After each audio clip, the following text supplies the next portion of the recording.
Déjame hablar uma coisa para ustedes. Ponga atenção, por favor. Quando Jesus estava passando por la cidade de Jericó, ali tinha um homem que era mendigo e que estava pedindo o quê? Limosnas. Mire, ele estava esperando limosnas. Ele não estava esperando outra coisa. Ele não estava esperando ser curado. Porque ele estava na condição de mendigo, porque ele não podia ver. Hoje não, a pessoa que é deficiente de visão, deficiente visual, logra trabalhar, logra empreender, logra fazer deportes. Há recursos que possibilitam uma pessoa que tem deficiência, que é descapacitada, a prosperar, a ter uma vida quase normal. Naquela época, não.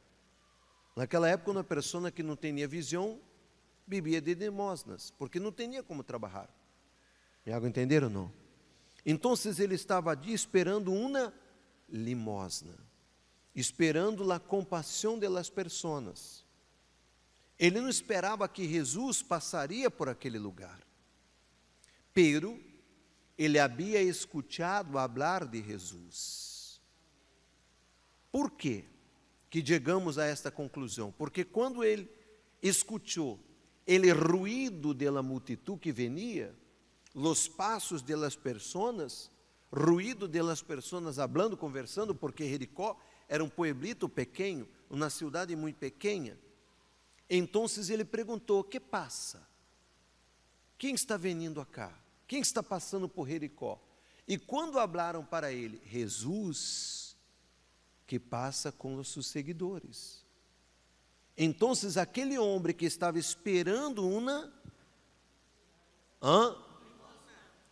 limosna, ele pensou: minha vida vai cambiar.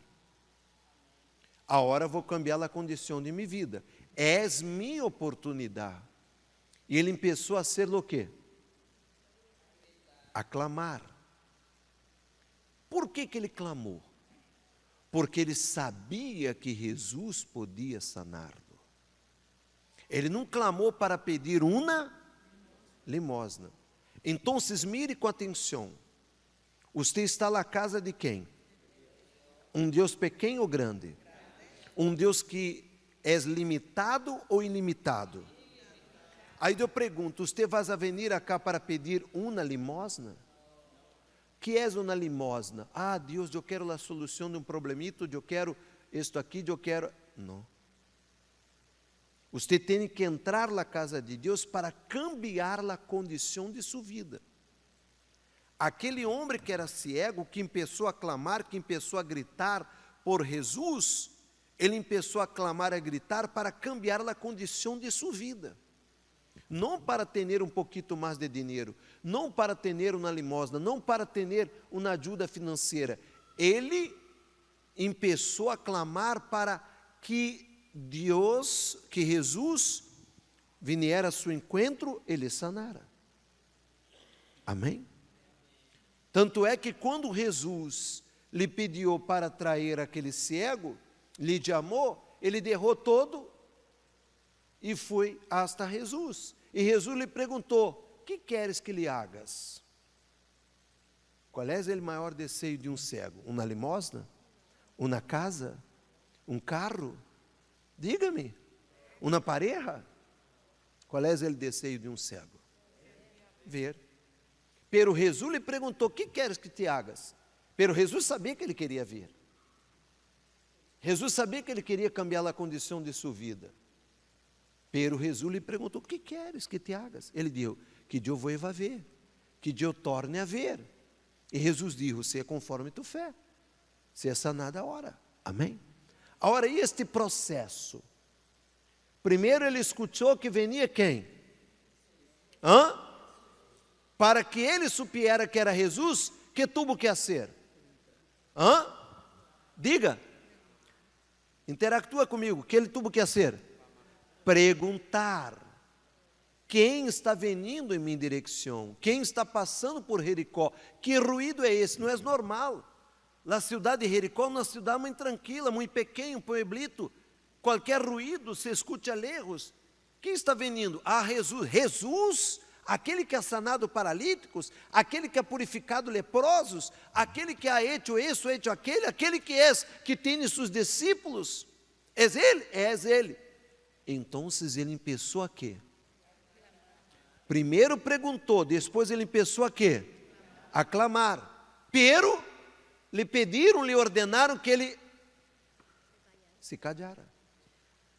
Cállate. E ele se callou? Hã? Lo que hizo ele? Clamou mais forte. Significa dizer que se ele se callasse, Jesus passaria e não aconteceria? E sua vida não caminharia? Aí talvez você diga assim, mas o bispo, Deus não é sordo. Jesus era sordo? Jesus não sabia que aquele cego estava ali? Ou não? E por que Jesus deixou que ele gritasse? Para quê? E por que está escrito na Bíblia tudo isso? Tudo que está na Bíblia para servir de quê? Exemplo, receita. Então, você tem que ler a Bíblia e aplicá-la em sua vida. Se você lê a Bíblia, escute a prédica, escute a mensagem e não aplica sua venida à igreja, não vale de nada. É como você ir a uma escola, escutar o maestro e não aplicar o que o maestro ensina. Me hago entender? Então, aquele cego começou a gritar. Que gritava ele? Quem se acorda? Hijo de Davi, tem misericórdia de mim. Então, ele tinha que ser ouído, ele tinha que ser escutado, porque ele conhecia. Se ele disse hijo de Davi, porque ele conhecia a aliança que Deus havia feito com o rei Davi. Amém? Então, Jesus teve que parar. Jesus parou. A pergunta é: será que Jesus ia parar em Jericó? Mas aquele cego obrigou a Jesus a parar. E Jesus parou. E voltou. E disse: traga este cego. Então, aquele cego provocou o milagre. Quem provoca o milagre? Você. Quando você clama. Amém? Não quando você reza. Não quando você chama gato. Pss, pss, pss, pss, pss. Não quando você vem para dormir. Mas quando você clama, quando você invoca, quando você grita a vezes. Às vezes é necessário gritar. Porque se você não grita, é porque você não está indignado, é porque você aún está inconforme com a situação. Me hago entender?